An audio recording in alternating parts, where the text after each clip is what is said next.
Welcome to my channel Indrit classes. तो Indrit classes में आप सभी का स्वागत है। तो आज हम लोग ऑक्सफोर्ड बेसिक इंग्लिश ग्रामर का एक्सरसाइज 9 स्टार्ट करने जा रहे हैं, है ना। इससे पहले हम लोगों ने एक्सरसाइज 1 से लेके 8 तक कवर किया है ना, जिसका लिंक वीडियो के डिस्क्रिप्शन में दिया गया है। जिन्होंने भी स्टार्टिंग एक्सरसाइज नहीं देखा है 1 से लेके 8 तक, है ना, तो सबसे पहले उसको देखें, है ना, उसको समझें, तब आप एक्सरसाइज 9 को ट्राई करें, है ना। क्योंकि पूरा एक्सरसाइज, क्योंकि जब कोई भी चीज़ अगर हम स्टार्टिंग से समझेंगे तभी हमको अच्छा से समझ में आएगा, है ना। तो उसमें डिस्कस किया गया है नाउन के बारे में, सेंटेंस के बारे में, वर्ड के बारे में, है ना।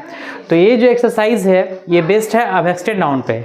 नाउन का 5 टाइप्स है, प्रॉपर, कॉमन, मटेरियल, कलेक्टिव और अवेक्स्टेड, है ना। तो ये एक्सरसाइज में क्या है, इनमें से कौन कौन अवेक्स्टेड नाउन है, मतलब कि ये इतना सारा वर्ड्स दिया गया है ना, नाउन दिया गया है, इसमें से हमको चूज करना है कौन कौन अवेक्स्टेड नाउन है ना। तो जो जो अवेक्स्टेड नाउन होगा उसको हम क्या करेंगे, सर्कल कर देंगे यही सेंटेंस में ही, है ना। नीचे नहीं लिखते, यहीं पर हम सर्कल कर देंगे, समझ में आ जाएगा कि कौन कौन अवेक्स्टेड नाउन है। तो सबसे पहले हम समझेंगे कि अवेक्स्टेड नाउन किसको बोलते हैं, है ना। अवेक्स्टेड नाउन उसको बोलते हैं, है ना, जिसको हम लोग क्या कर सकते हैं, फील करते हैं।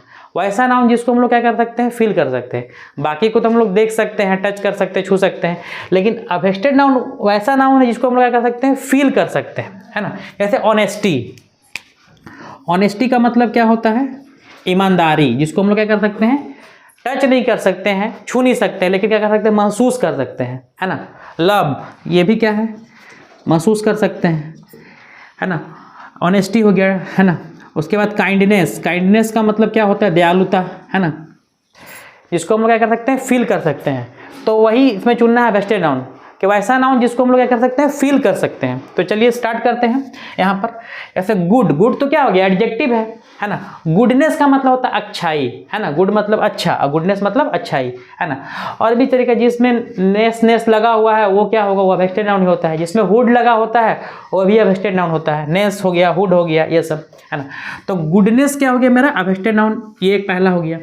उसी तरह डार्कनेस, इसमें भी नेस लगा हुआ है। डार्कनेस का मतलब अंधेरा, डार्क मतलब अंधेरापन, है ना। ये भी क्या हो गया मेरा, अवेक्स्टेड नाउन, जिसको हम लोग क्या कर सकते हैं, फील कर सकते हैं। उसके बाद चाइल्ड मतलब बच्चा, ये नहीं, चाइल्डहुड मतलब बचपना, ये मेरा क्या होगा, अवेक्स्टेड नाउन। ऑनेस्ट नहीं होगा, ऑनेस्ट क्या है, एडजेक्टिव है जो गुण बताएगा। ऑनेस्टी मतलब ईमानदारी, ठीक है। गोल्ड तो मटेरियल है, ऑयल भी मटेरियल, मिल्क भी मटेरियल, जिसको हम लोग माप तोल सकते हैं। फॉक्स भी नहीं होगा। लव, अभी नीचे लिखे हम, लव जिसको हम प्यार, मतलब जिसको हम लोग महसूस कर सकते हैं, है ना। काइंडनेस यहाँ लिखा होगा एग्जाम्पल भी, काइंडनेस का मतलब दयालुता, है ना। फैमिली नहीं होगा, फैमिली तो क्या हो जाएगा, common noun. Sugar material. Sweetness, है ना, मिठास, स्वीट माने मीठा, एडजेक्टिव, और स्वीटनेस माने मिठास, ये क्या हो जाएगा, अवेक्स्टेड नाउन, है ना। नेस वाला जितना भी है सब क्या होगा, अवेक्स्टेड नाउन होगा, है ना, जिसको हम लोग फील कर सकते हैं। तो ये हम लोग एक्सरसाइज 9 था, इसमें 1 2 3 4 5 6 7 नाउन्स जो ऐसे हैं जो क्या है, इसमें अवेक्स्टेड नाउन है। तो ये हम लोग का एक्सरसाइज 9 कंप्लीट होता है ना। इसके बाद हम लोग एक्सरसाइज 10 देखेंगे नेक्स्ट वीडियो में। तब तक के लिए धन्यवाद, थैंक यू।